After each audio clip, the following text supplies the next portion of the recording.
अब देखो electric dipole के लिए हम दो डेरिवेशन करेंगे। Electric field intensity at N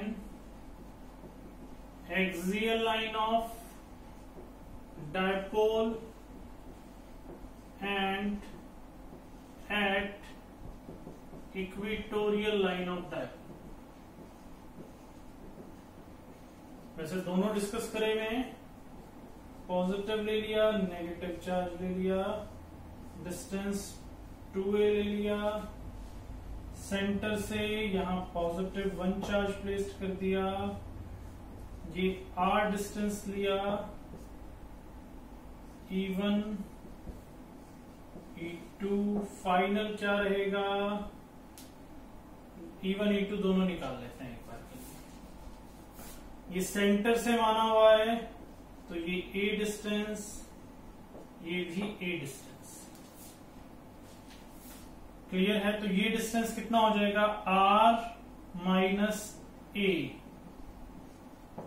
और ये डिस्टेंस कितना हो जाएगा, r प्लस a। समझ गए ना भाई, सेंटर से डिस्टेंस है r, तो r में से अगर a घटा दूंगा तो ये डिस्टेंस आ गया, r में a जोड़ दूंगा तो ये डिस्टेंस आ जाएगा। E1 फोर्स बाय q अभी अभी लिखा, 1/4πε0 q बाय E1 इस साइड है, मतलब ये वाला डिस्टेंस आएगा r माइनस a का। E2 उस साइड है, मतलब प्लस वाले की वजह से 1/4πε0 q by r plus a का। E1 और E2 दोनों आ गए हमारे पास। अब देखो नेट कैसे निकलेगा बताओ, E1 बड़ा है या E2 बड़ा है। E1 बड़ा है क्योंकि E1 के ऊपर वाली वैल्यू Q यहाँ, 1/4πε0 यहाँ भी यही, तो ये सब्ट्रैक्ट होती हुई वैल्यू आ रही है, मतलब छोटी वैल्यू है नीचे, यहां पर बड़ी है। जब भी डिवीजन आप छोटी वैल्यू से करोगे तो फाइनल प्रोडक्ट बड़ा आएगा।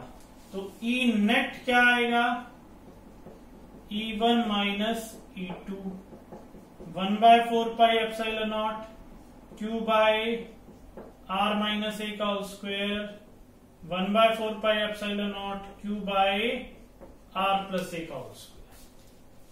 E नेट निकाल रहा हूं मैं,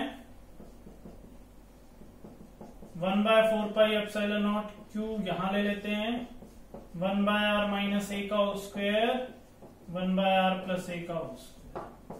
सॉल्व कर लेना इसको, फाइनल आंसर आ जाएगा नेट इलेक्ट्रिक फील्ड इंटेंसिटी के लिए। नेक्स्ट कर रहे हैं इक्वेटोरियल लाइन के लिए।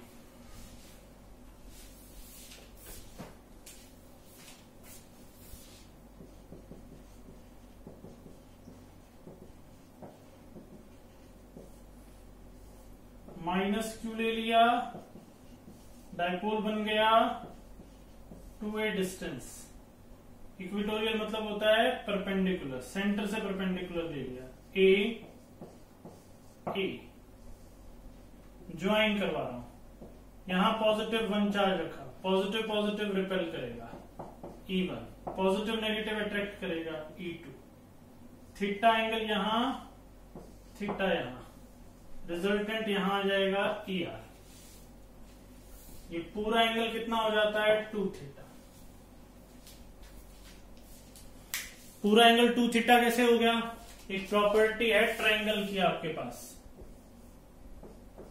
ये थीटा अगर ये वाला एंगल देखना है तो ये कितना होगा, इन दोनों का सम होगा, that is 2 theta. Same property लगा दी, E1 1/4πε0 q बाय, अब ध्यान से देखना 2a, तो ये a हो गया, ये भी a हो गया, इस डिस्टेंस को मैं मान लेता हूं r, पाइथागोरस थ्योरम लगा दी, r² प्लस a² हो गया, तो डिस्टेंस कितना हो गया, r² प्लस a², ये भी √r² प्लस a², तो E2 कितना आ गया,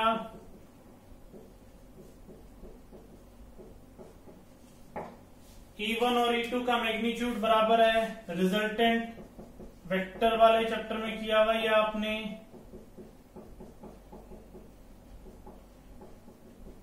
चेक कर लेना क्योंकि मैंने डायरेक्ट कर दिया। E1 square plus E2 square plus 2E1 E2 cos 2 theta. E1 की जगह E लिख दिया, E2 की जगह E लिख दिया, 2E square cos 2 theta.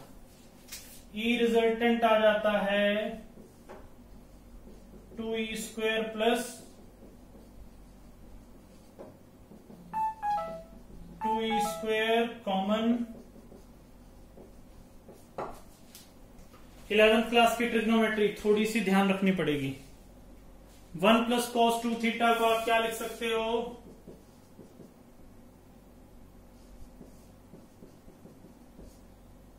2 cos square theta, 2E cos theta. Note down करेंगे फर्स्टली। अब देखो नेक्स्ट थिंग हम डिस्कस कर रहे हैं इलेक्ट्रिक फ्लक्स।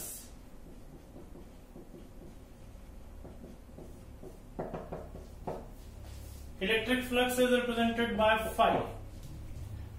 इलेक्ट्रिक फ्लक्स को आप किससे रिप्रेजेंट करोगे? फाई से रिप्रेजेंट करोगे।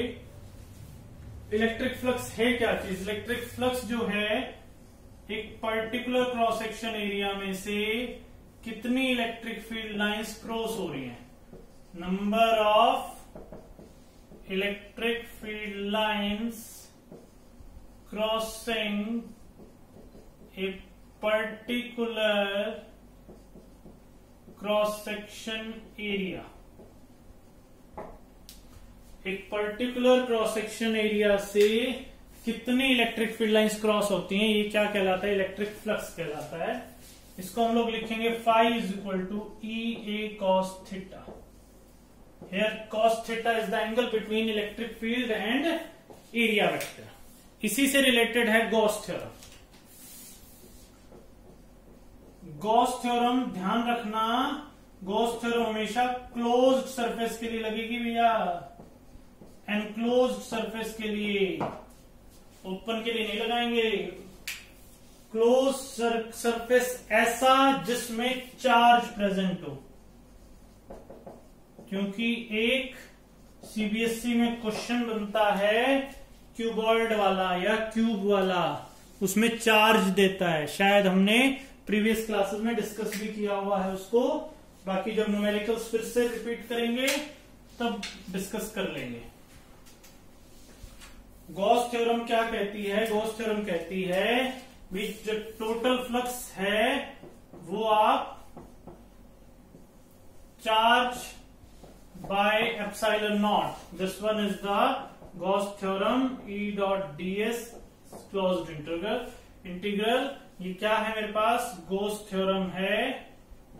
गॉस थ्योरम क्लोज सरफेस के लिए लगेगी। It states that the total flux enclosed in a closed surface is equal to 1 by epsilon naught times the total charge। Gauss theorem के एप्लीकेशंस डिस्कस करनी है आपने, Gauss theorem का proof भी discuss करना है। गॉसियन सरफेस आपको बनाना सिखाया हुआ है मैंने, वीडियोस देखोगे तो उसमें गॉसियन सरफेस है, वो करना जरूर है। एक टर्म है कैपेसिटेंस। कैपेसिटेंस क्या है? कैपेसिटर है। कैपेसिटर एक कंडक्टर है जो कि चार्ज की स्टोरेज करता है।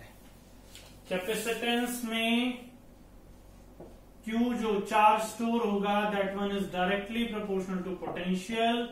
प्रोपोर्शनलिटी का साइन हटाएंगे तो C is equal to Q by V। Major है यहां पर जो मुझे डिस्कस करना है वो पैरेलल प्लेट कैपेसिटर है। पैरेलल प्लेट कैपेसिटर क्या है?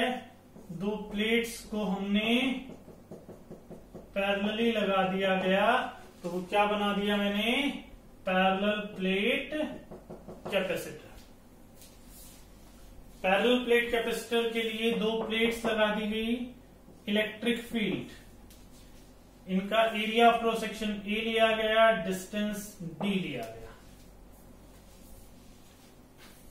क्लियर है इतना? अब इसी की इलेक्ट्रिक फील्ड की बात करते हैं। ई जो है वो पैरेलल दो प्लेट्स लगा दी हो तो सिग्मा बाय एप्सिलॉन नॉट होता है।